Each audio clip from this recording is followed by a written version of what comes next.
Sometimes you feel compelled to have a discussion about something, especially when you're talking about athletes and what they're able to do out on the field of play, or basketball court, baseball diamond, whatever sport it is that they play. Sometimes people feel that you're overcritical when it comes to critiquing an athlete based on certain things that you see that may be tendencies, that may be things that help them be the best version of themselves when they're out there competing against the opposing team. And looking at what's going on right now with Shedeur Sanders, quarterback for Colorado, who's in the NFL draft, father of the Hall of Famer, his head football coach. He's receiving a lot of scrutiny about his play, certain things that he's done.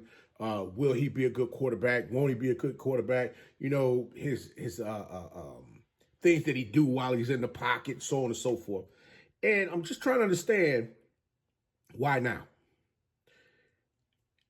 I understand that because of who Coach Prime is, or of Coach Prime and what he's been able to do playing on the football field, playing baseball, playing Major League Baseball. I mean, they say he's the best to ever do it, right? So when you look at his kids, as far as what they're able to do out there on the field, you can't, you can say that they have some handicaps here and there as far as their play, but let's be real here. If we look at a couple of well-known MVPs, well-known champions, there's some comparisons there that would really blow your mind. We're going to talk about a few of those things right after this. Hey, guys, welcome back to Blow the Whistle with your favorite coach, Coach Walker. We're going to go ahead and get to a few things here with this Shedeur Sanders as far as his NFL draft, why they say that his draft stock is, why they feel that he's going to slide in the draft, why they're thinking that, this young man is not going to live up to the hype that, has been surrounded around him since, hell, you might well say since this kid got in diapers. The hype has always been there. It's almost like Coach Prime saw it in him, as well as Shiloh, say, hey, these young men, they're going to get out here. They're seeds of me. They're going to get out here and do something phenomenal out there on the field. Now, don't get me wrong. I know a lot of y'all be like, Coach, wait a minute. Whoa. Why you giving this young man his flowers all of a sudden? I've never cut the young man down. Has there been some things that I've seen that didn't quite make sense to me? Yes, absolutely. I would not be someone that can give a critical analysis of something without stating the obvious. You have these analysts now, they're talking about him patting the ball. That's an issue. He doesn't run. That's an issue. He doesn't throw the ball away. That's an issue. He takes too many sacks. That's an issue. We crucify these athletes as far as what they do, but we never talk about exactly what is it that they bring to the table. Now, when I look at Shedeur Sanders as far as his play, right now there's a lot of conversation based on where he may land. They were thinking that he was going to land maybe in the top 5. Now they're saying he might land was the top 10. He might land in the top 20, top 23, something like that. Now the conversation is building up as far as where Pittsburgh might come up and get him because they need a quarterback. They're trying to figure out, what Aaron Rodgers is going to do. Right now, the latest thing, David Carter's in New Orleans. He now has a shoulder issue. He's not going to be ready to play. So now you got New Orleans looking at, man, maybe we might need to go get a quarterback. And then you start looking at the locations. Yes, Shedeur Sanders did an interview the other day where he's talking about his visit with Pittsburgh. Shedeur Sanders, like I stated before, he is I'm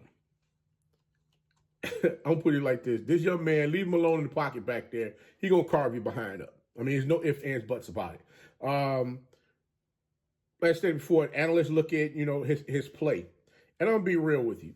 When he first got to Jackson State, yeah, they did have a rushing attack in both of the 2 years that he was there at Jackson State, in which, the game itself was tailored around a full game where you had a rushing attack as well as him throwing the ball out down the field. Give you, for instance, at 2021 at Jackson State, ball for 1,627 yards is what they rushed for in 2020. This is 2021, 2022, and in that season, let me make sure that I'm clear. In that season, Shedeur Sanders was sacked 33 times. Now, when they came in 2022, this is when the sacks went down the scheme of the scheme in which they were using out there on the field was a little bit different. I think the offensive linemen, they had a higher caliber of offensive linemen that came into the program that was able to block and keep the defensive players off Shedeur Sanders, as well as run the ball. So it's like the offensive scheme kept everybody off balance as far as what they were looking to do in games, which allowed them to rush for 2,244 yards that season. Now, when he got to Colorado, that's when things got a little shaky.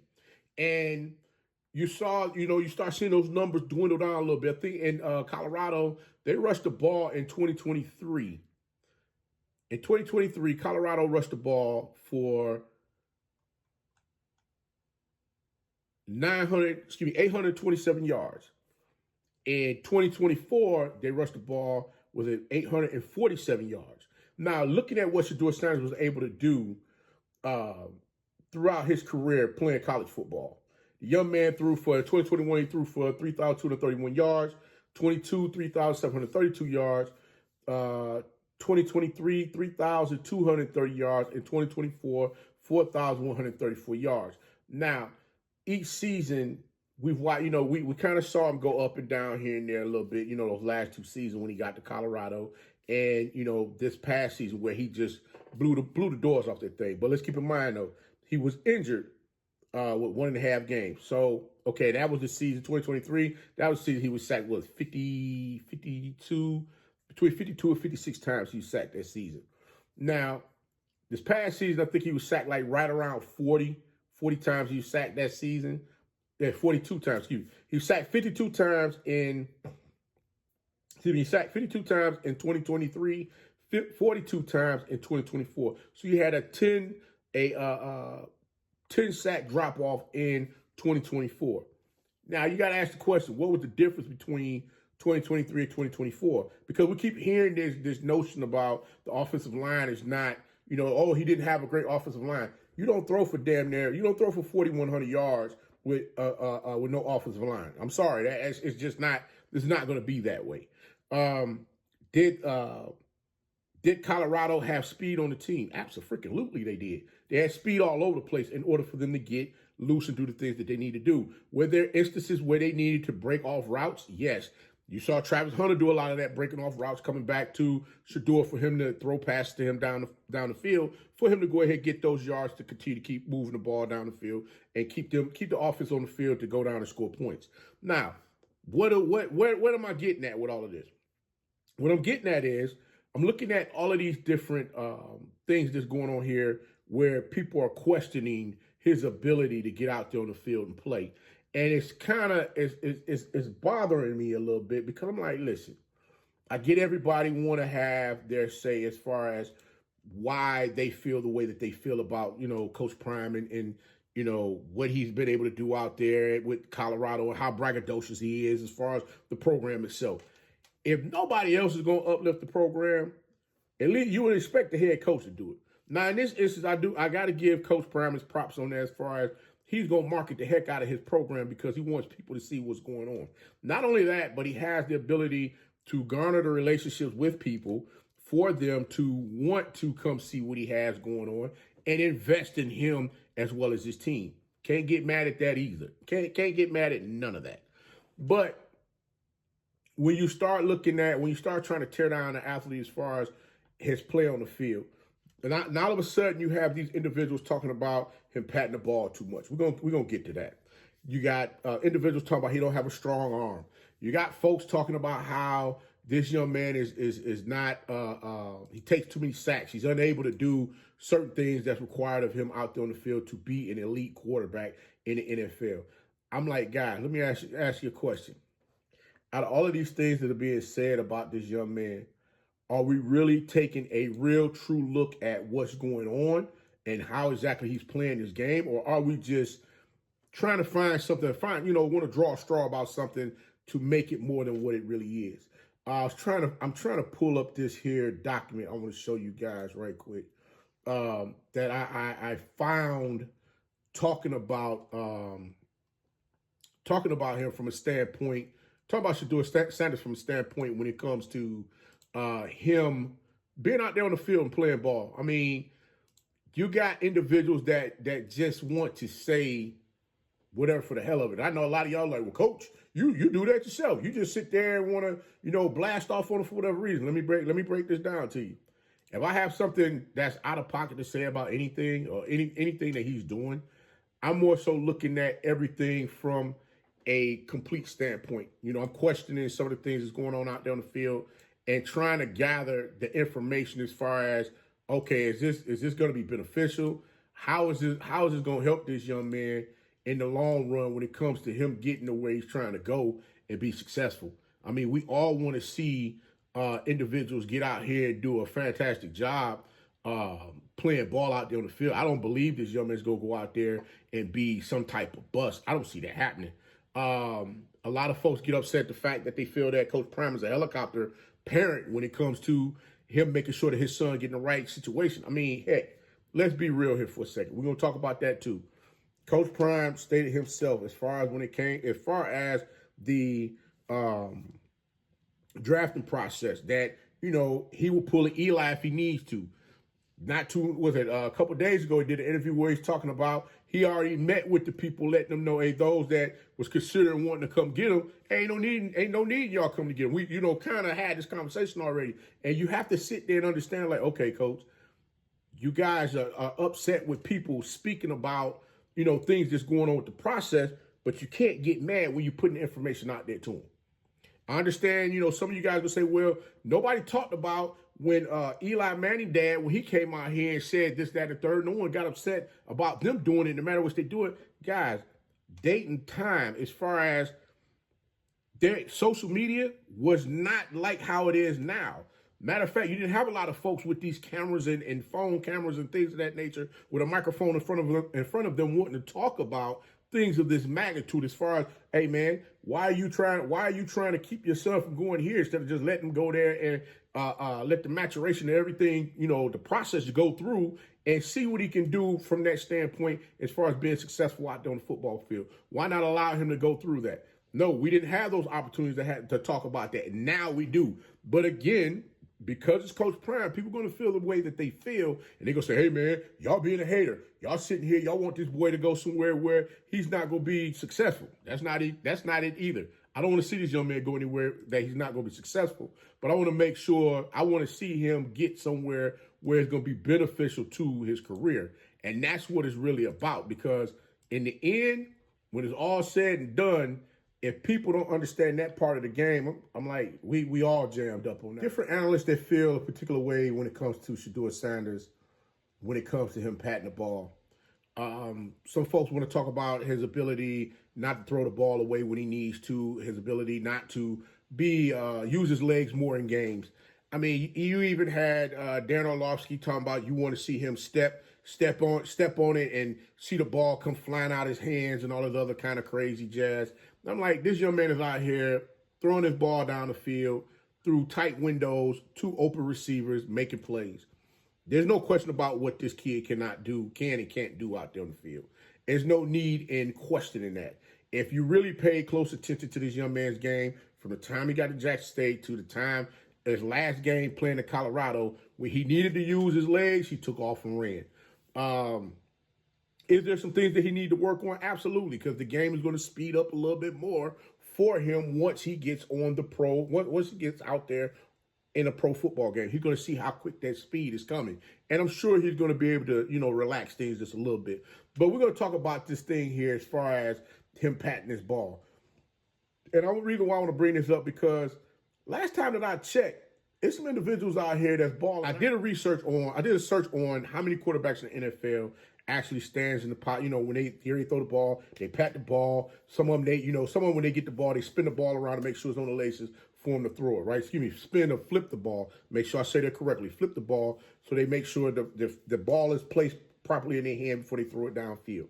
Now, there's some quarterbacks here that actually do that. And let me show you these ones here that actually do this here. Tom Brady, Matt Ryan, Aaron Rodgers, Patrick Mahomes, Matthew Stafford. Now, I know y'all like, well, Coach, wait a minute. You got him. You talk about top-tier quarterbacks that got out here and done some things in the NFL. He hasn't even gotten out there yet. Listen, slow down. Just slow down with me for a minute.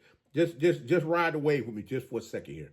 Let's look at some things here as far as what exactly is it that they do. I'm just going to go ahead and read off a couple of things for a couple of these quarterbacks, and then I'm going to get to the next thing so I can show you exactly what time it is with this. We're going to go with Matt Ryan.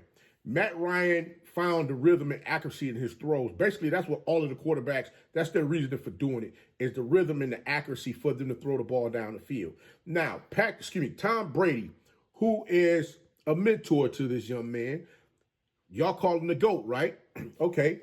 He does it because he's known for his precise and smooth throwing motion, often with a slight tap or a flip of the ball before releasing it. Listen, this is who this young man is being tutored by. So you don't think that he's not going to pick up some gems from him as far as exactly what he needs to do? I'm sure once this draft is over with, he's going to be in the lab with somebody getting all of that worked out to get himself prepared to get to where he's trying to go. Yes, a lot of individuals are upset the fact that he didn't compete in the combine, NFL combine. He didn't compete in the, the Senior Bowl. East-West Shrine, it was the East-West Shrine game. And it was something else that he didn't compete, the Big 12 Pro Day.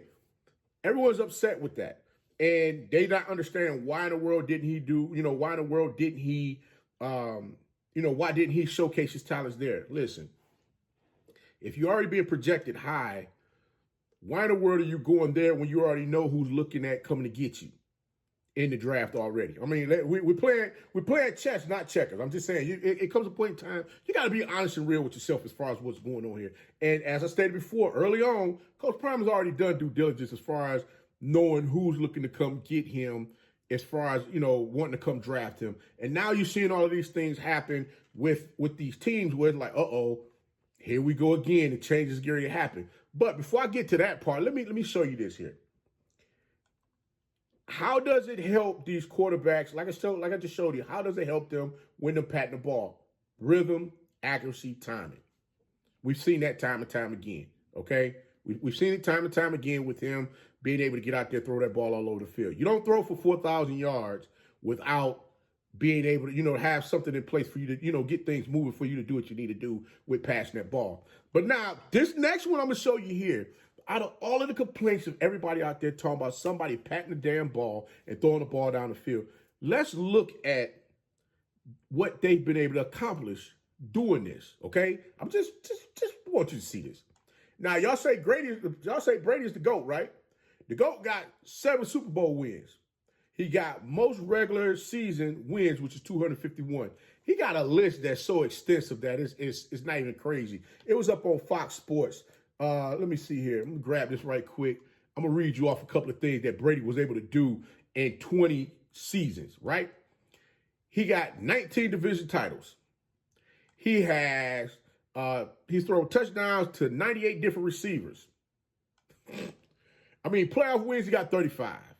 What else we got here? 7 Super Bowl rings, said it already. And the list goes on and on.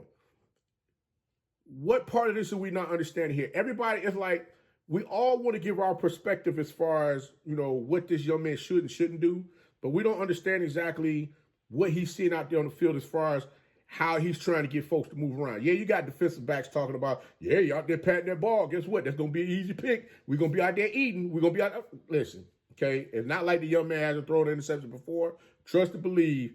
You get him once, I don't think you're going to get him again. But let's go to Matt Ryan here. Let's look at what Matt Ryan was able to accomplish with patting or flipping the ball, as they like to say.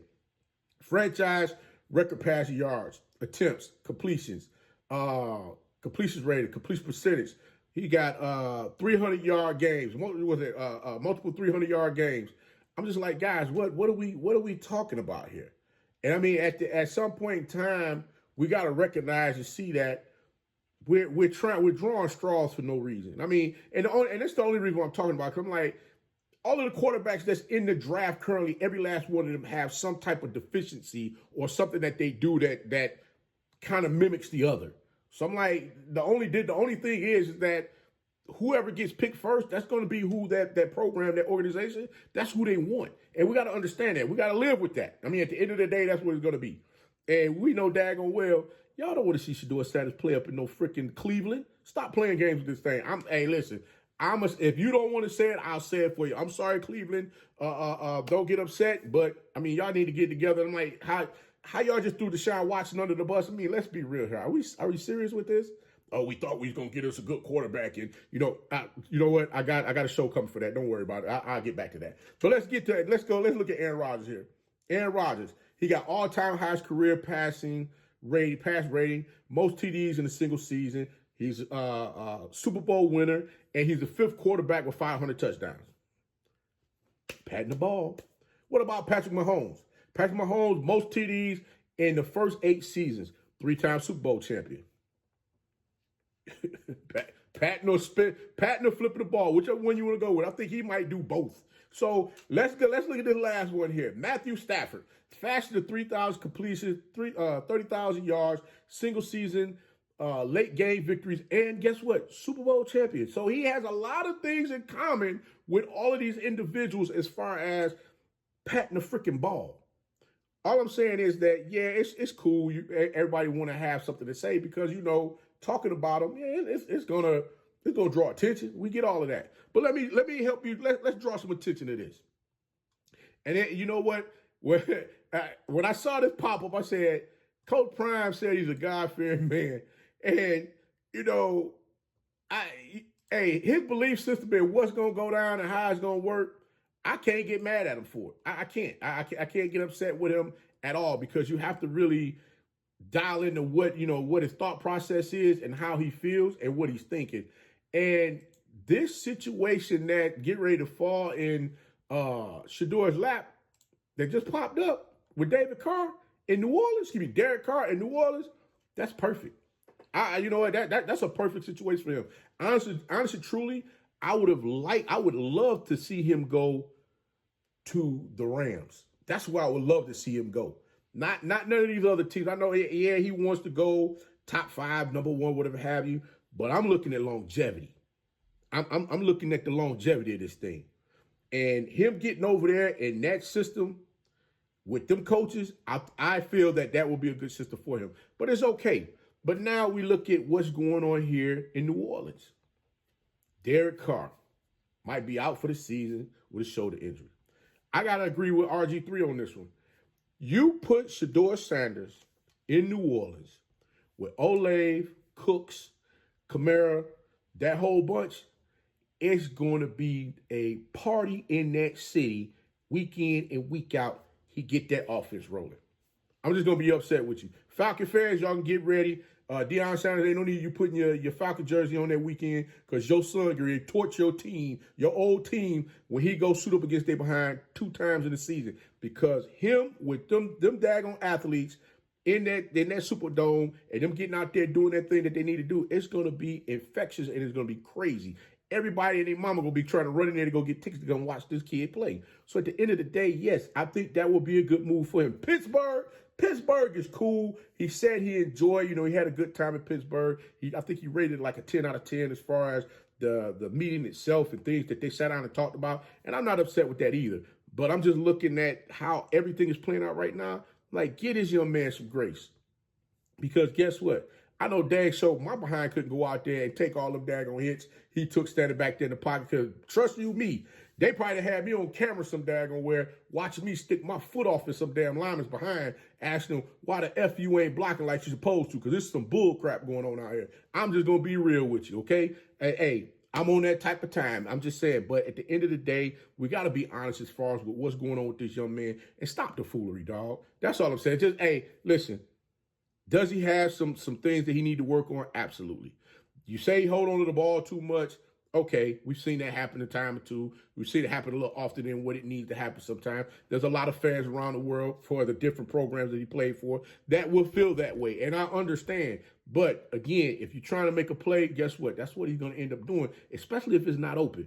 But now it's going to come a point in time where that clock got to speed up just a little bit more. Do I think this young man can get the job done? Absolutely.